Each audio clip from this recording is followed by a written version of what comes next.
K Rafiqa, വയനാട്ടിൽ township നിർമ്മിക്കുന്നത് CPIM അല്ല, കേരള സർക്കാരാണ്. ഇതാണ് നമ്മുടെയൊക്കെ ബോധ്യം.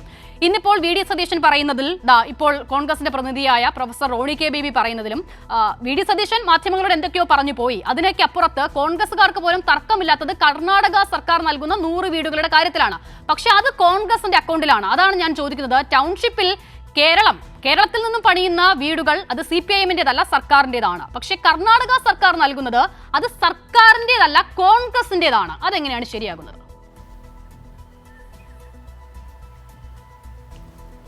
അല്ല, ഇവിടെ ഇത്തരത്തിൽ ഒരുപാട് വിചിത്രവാദങ്ങൾ നമ്മൾ കേട്ടുകൊണ്ടിരിക്കുകയാണ്. യഥാർത്ഥത്തിൽ ദുരന്ത ബാധിതരെ പച്ചക്ക് പറ്റിച്ചതിൻ്റെ ജാള്യതയിലാണ് കോൺഗ്രസ്. പല ഡേറ്റുകൾ മാറ്റി പറയുന്നു, പല രൂപത്തിലുള്ള കാര്യങ്ങൾ. ഇപ്പോൾ ഇന്നത്തെ പ്രതിപക്ഷ നേതാവ് തന്നെ നമ്മൾ കേട്ടല്ലോ പറഞ്ഞത്, സാമാന്യ ബുദ്ധിയുള്ള ആരെങ്കിലും അതിനെ മുഖവിലക്കെടുക്കുമോ? ഒരാൾ പോലും മുഖവിലക്കെടുക്കില്ല. അത്രയും അപഹാസ്യമായ നിലയിലാണ് യഥാർത്ഥത്തിൽ ദുരന്തബാധിതരെ ഉൾപ്പെടെ അവഹേളിക്കുന്ന നിലയിലാണ് യഥാർത്ഥത്തിൽ ഇന്ന് അദ്ദേഹം പറഞ്ഞിട്ടുള്ളത്. ഇവിടെ നമുക്കറിയാമല്ലോ, സംസ്ഥാന സർക്കാർ വളരെ കൃത്യമായി ഈ പുനരധിവാസവുമായി ബന്ധപ്പെട്ടുള്ള കാര്യങ്ങൾ നേരത്തെ തന്നെ പ്രഖ്യാപിച്ചിട്ടുണ്ട്. ആ പ്രഖ്യാപനത്തിന്റെ ഭാഗമായി സർക്കാർ പറഞ്ഞ കാര്യം, സർക്കാർ ടൗൺഷിപ്പ് നിർമ്മിക്കുന്നു ദുരന്തബാധിതർക്ക് വേണ്ടി. ആ ടൗൺഷിപ്പിൽ വീടുകളുണ്ട്. അതുപോലെ തന്നെ സർക്കാരിൻ്റെ ഭാഗമായി നിർമ്മിക്കുന്ന ടൗൺഷിപ്പിൽ ആരോഗ്യ കേന്ദ്രങ്ങളുണ്ട്, കളിക്കളങ്ങളുണ്ട്, വിദ്യാലയങ്ങളുണ്ട്. അങ്ങനെയുള്ള സംവിധാനങ്ങളെല്ലാം അടങ്ങുന്ന ടൗൺഷിപ്പ് നമ്മളിവിടെ നിർമ്മിക്കാൻ പോകുന്നു. അതിൻ്റെ ഭാഗമായി എല്ലാവരും ചേരണം. ഇതാണല്ലോ നമ്മൾ ആവശ്യപ്പെട്ടത്.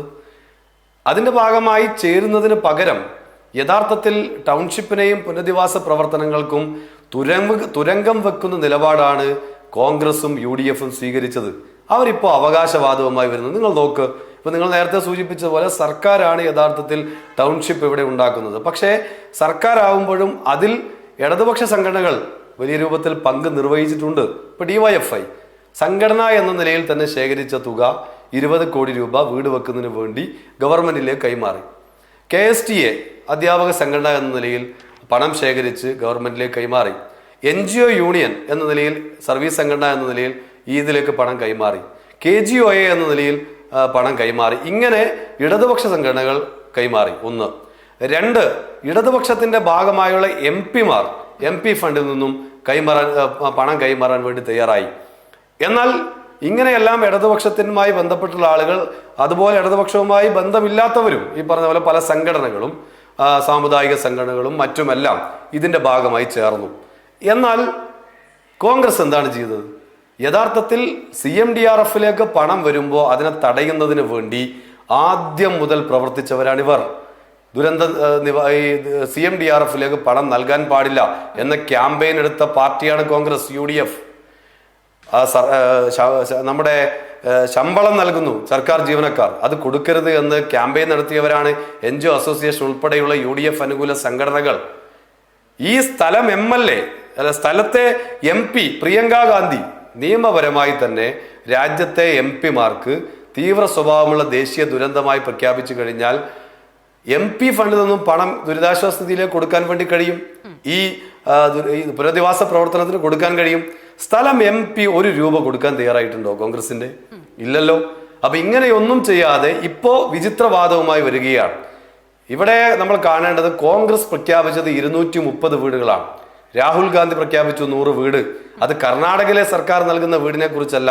കർണാടകയിലെ സർക്കാർ നൽകിയത് കർണാടകയിലെ ജനങ്ങളുടെ നികുതി പണം ഉപയോഗിച്ചുള്ള പണമാണ്. കോൺഗ്രസ് പാർട്ടി അവിടെ പിരിച്ച് കർണാടക സർക്കാരിനെ ഏൽപ്പിച്ച് ഇങ്ങോട്ട് തന്നതല്ല, നികുതി പണമാണ് ഇങ്ങോട്ട്.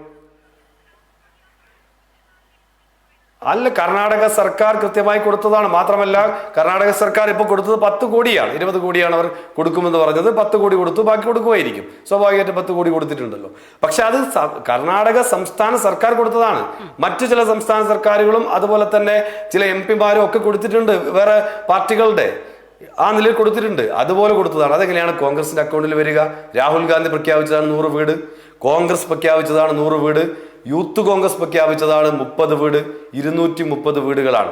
ഇപ്പോൾ അതെല്ലാം കൂടെ 100 എന്നാണ് പറയുന്നത്. ആവട്ടെ, ഇനി എല്ലാം കൂടെ 100 ആണെങ്കിൽ 100 പോയിട്ട് 1 വീടുള്ള സ്ഥലം എവിടെയാണ് എടുത്തത്? കോൺഗ്രസിന്റെ പ്രതിനിധി ഈ ചാനൽ ചർച്ചയിൽ ഉണ്ടല്ലോ, ഈ ചർച്ചയിൽ ഉണ്ടല്ലോ. ഞാൻ ചോദിക്കുന്നത് വേറെ ഒരുപാട് കണക്കുകൾ ഇന്ന് VD സതീശൻ പറഞ്ഞതുപോലെ ഒരു നിമിഷം കൊണ്ട് 300 വീടുകൾ നിർമ്മിച്ച് നൽകുന്ന വർത്താനങ്ങളോ അദ്ദേഹം പറഞ്ഞത്.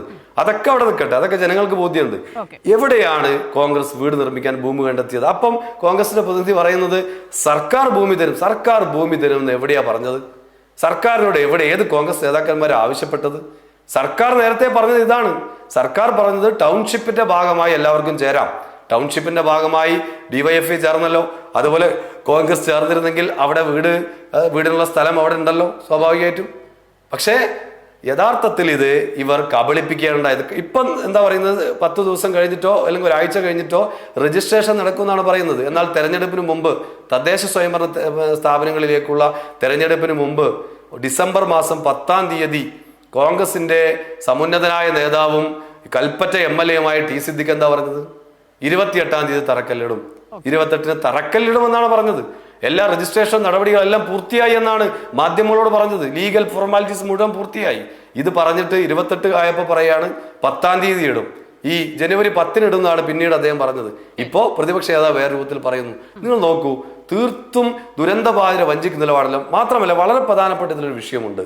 ഈ 1.5 വർഷക്കാലം ദുരന്തമുണ്ടായി, 1.5 വർഷക്കാലം ഈ പണം എന്ത് ചെയ്തു? ഞാൻ ചോദിക്കട്ടെ, ഈ ചാനൽ ചർച്ചയിൽ പാനലിലുള്ള കോൺഗ്രസിന്റെ പ്രതിനിധിക്ക് പറയാൻ കഴിയും എത്ര പണമാണ് കോൺഗ്രസ് പിരിച്ചത്? ഈ നാട്ടിലെ ഒരാൾക്കും അറിയില്ല.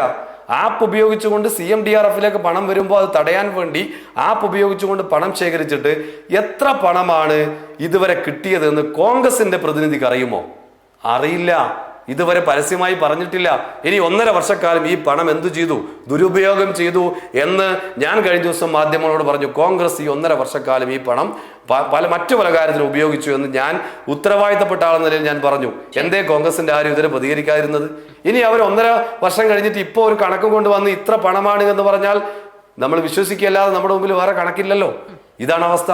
ഈ രൂപത്തിൽ ദുരന്തബാധിതരുടെ പണം ഉപയോഗിച്ച് ദുരുപയോഗം ചെയ്യുകയും ഒരു തരി ഭൂമി പോലും ഇതുവരെ വാങ്ങാതിരിക്കുകയും ചെയ്യുക. എന്നിട്ടിപ്പോ ടൗൺഷിപ്പ് വളരെ മനോഹരമായ രൂപത്തിൽ ടൗൺഷിപ്പിൽ വീട് ഉയരുകയും ഫെബ്രുവരി മാസത്തിൽ വീടുകൾ കൈമാറുമെന്ന് കേരളത്തിന്റെ പ്രിയപ്പെട്ട മുഖ്യമന്ത്രി പറയുകയും ചെയ്യുമ്പോൾ അത് ഞങ്ങളുടേതാണ് എന്ന് എട്ടുകാലി മമ്മൂഞ്ഞ് ചമയാൻ പ്രതിപക്ഷ നേതാവിനും കോൺഗ്രസ് നേതാക്കന്മാർക്കും അല്ലാതെ മറ്റാർക്കാണ് സാധിക്കുക? വളരെ ഗൗരവമായി നമ്മൾ ഇതിനെ കാണേണ്ട വിഷയമാണ്. ഞാൻ മടങ്ങി വരാം താങ്കളിലേക്ക്.